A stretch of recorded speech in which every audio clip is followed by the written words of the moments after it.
Europe, quel est votre meilleur arbitre européen? On a dit Alfred Azaro.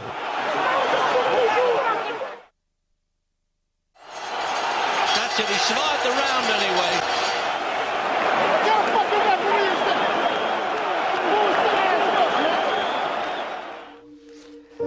Alors, Alfred Azaro has read every report and kept every account from that night. Pride of place goes to a letter from the French Boxing Federation. cher Alfred, vous n'avez absolument rien à vous reprocher. Allez, courage et confiance. À bientôt, amitié. Bernard Restou, président de la Fédération française. Je n'ai pas de responsabilité. C'est la boxe. Si vraiment j'avais une part de responsabilité dans ça, j'aurais arrêté. J'aurais arrêté l'arbitrage depuis longtemps.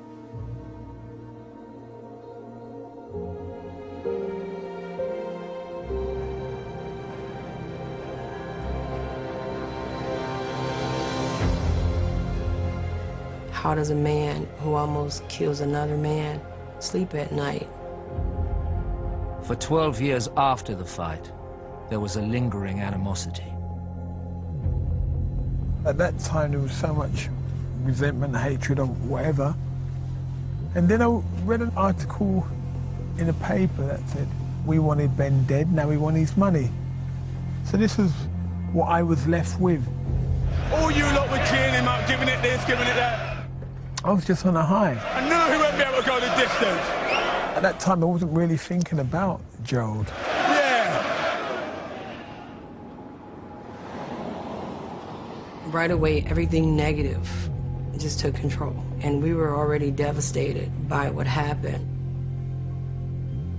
Ladies and gentlemen, this is the entrance to a hospital. The full extent of McClellan's injury was still unclear hours after the fight. Straight back, Nigel. Nigel, how are you? I feel very well. How do you feel about McClellan? How do I feel? I feel very sorry, but you know, rather him than me. Better him than me. Well done. Good luck. I wish you were dead. That is how I felt.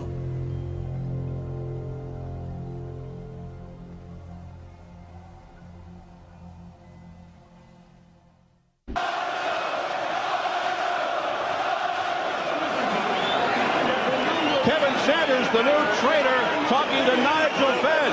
He's got to dig himself out. If you hit me, I will get up. I'm not one of them Brits that gonna lay down. Proudly British, I'm gonna go out on my shield. Second out, round two. And he got up, gritted his teeth and just stood there. Come on, let's have it. Then comes forward. There's the old Dark Destroyer now. The sheer power and the punches and the drama. Listen to this crowd, the chanting, the singing.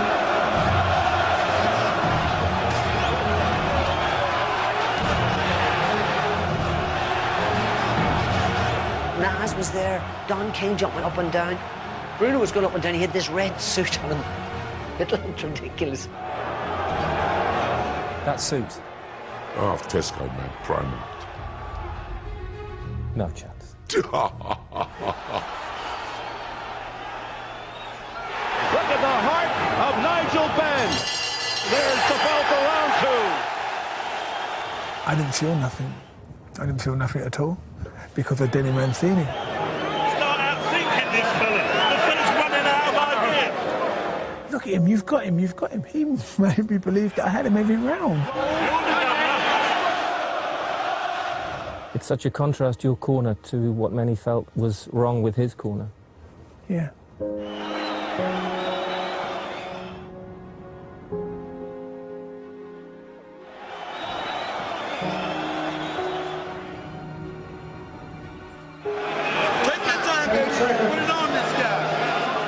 Him in the fucking ring in the war, it wasn't nobody else. He's gonna be beat up, believe me, he's gonna be beat up. We were there. We was in the trenches.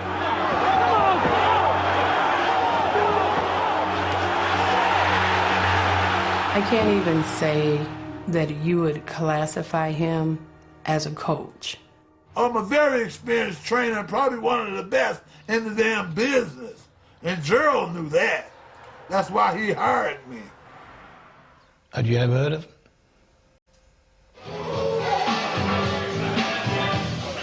I got rid of Emmanuel Stewart for personal reasons and went back to my amateur coach, Stan Johnson from Milwaukee. Stan Johnson was in charge of Gerald McClellan's corner. They went back a long way, to Gerald's days as a teenage hopeful. Stan Johnson was noted for wearing his sailor's hat. That's, look at me, I want your attention. Under pressure, you get nervous. When you get nervous, you forget. Going into the fight with Nigel Benn, I understand that it was total chaos for the whole 2 weeks that he was in London. That's worse than yesterday. Been buying time by not crawling punches, by doing this. How well prepared was Gerald for the Gerald fight? was in tip-top shape for the fight.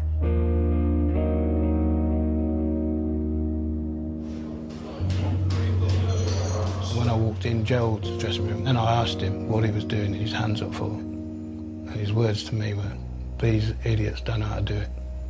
I was the best rapper in the world. Matter of fact, I think I rapped one of these hands. Now, when you are saying that, not 20 minutes before a fight, you're in trouble.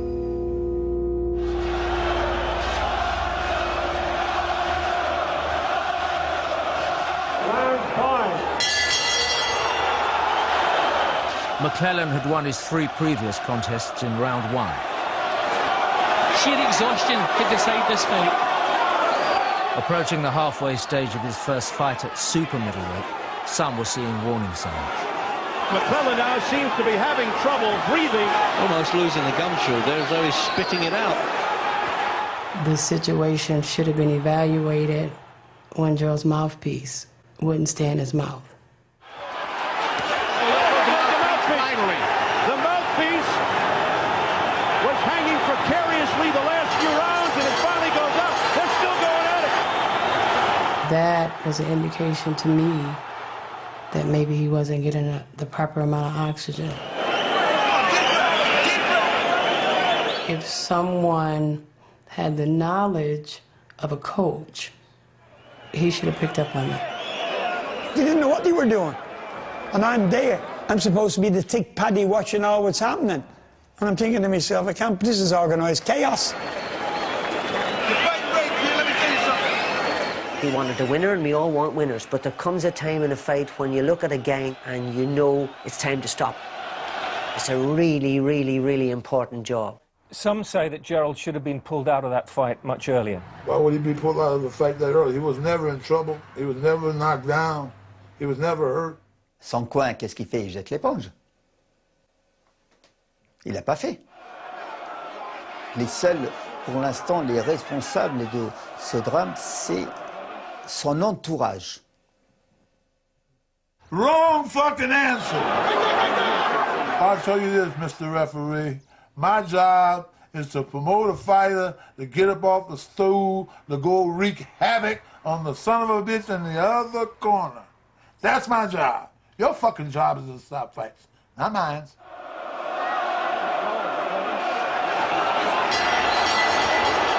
They can't even hear the bell. McClellan's still sitting. Well, McClellan doesn't look like he's interested to come out and do battle.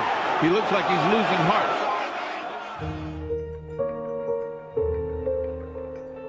Stan Johnson says he's seen Gerald just 3 times since the night of the fight. I had to go to psychiatrist a few times just to get myself together with this shit, you know what I'm saying? The last time they spoke, Stan says Gerald called him the best coach in the world.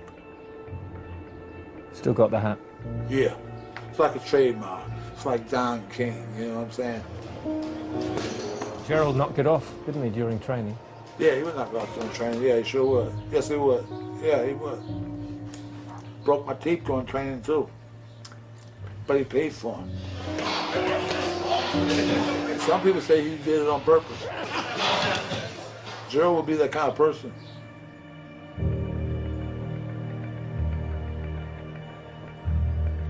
What are your strengths, do you think? Boxing, punching, I can do it all. Are there any weaknesses there? No, just me.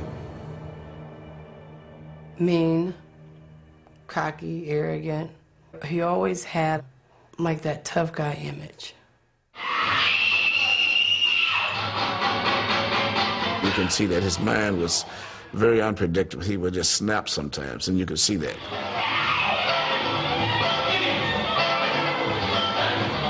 Of the fighters I have trained, he probably had the biggest mean streak of all of them. If confrontation came naturally, one companion never had to earn the G-man's respect. I can have pit bulls because pit bulls the only dog that remind me of myself, you know, just real aggressive. Don't take nothing off nobody and just straight to the point. And it's a real aggressive dog. But Gerald McClellan's passion stretched into much darker territory. For much of his career, unknown to the boxing authorities, he was actively involved in dogfighting. He used to go to these street fights in Detroit and Chicago and wherever, you know, and they'd bet loads of money on these dogs.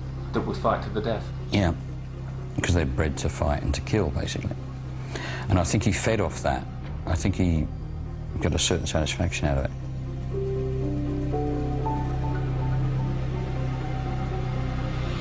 Joe got a Labrador. Taped the Labrador's mouth with duct tape and let his dog Zeus kill the dog. And I said, why would you take a dog like a Labrador, which can't even fight? Labrador's a kid dog. Tape his mouth where he don't got no chance at all. Cheryl's answer back to me was this. Same way in boxing.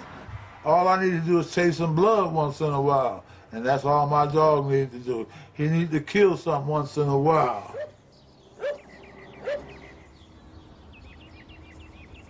I always felt that it was something in his childhood that was the cause of his mean streak that he would have. The viciousness. Yep. Animal rights groups protest at fundraising events in Gerald's honor. The McClellan family have consistently refuted the dogfighting allegations. Son, retire me, bitch.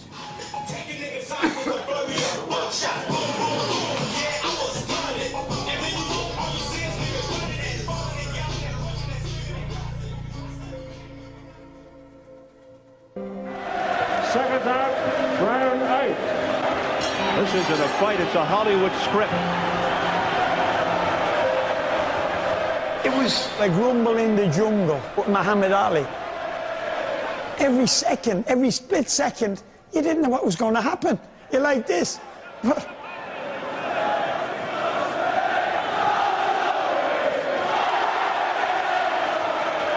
What people are always shocked by, especially when you get them ringside seats, is the noise and the energy that goes into punches. You go, wow. McClellan with a hard right, followed by a left. Benn's in trouble. He's staggered against the rope. That fight, I don't ever remember hearing the same sort of noise and A relentless attack. Back comes Nigel Benn out of nowhere. A right hand by McClellan. That referee is close to stopping this. Benn buckled over. A right hand by McClellan. Down goes Benn. When you get knocked down, you have to come back and be a bit more clever, hold him like he's your boyfriend or something like that. Benn is in horrible shape. Either side of you, Don King, Yeah, Frank Warren. yeah. I was supporting Nigel Benn. I didn't even know he was beside me. I was so intense in the fight. He could have been Mickey Mouse, Batman beside me. The promoters and their boxers knew the value of victory. A life-changing step into the Super Fight League. Financially, I had to win that fight for the lifestyle that I wanted. And I had a hefty tax bill as well. I'm not scared to say that, but everybody pays tax. I think I paid about $4 million tax, you know. I had to win.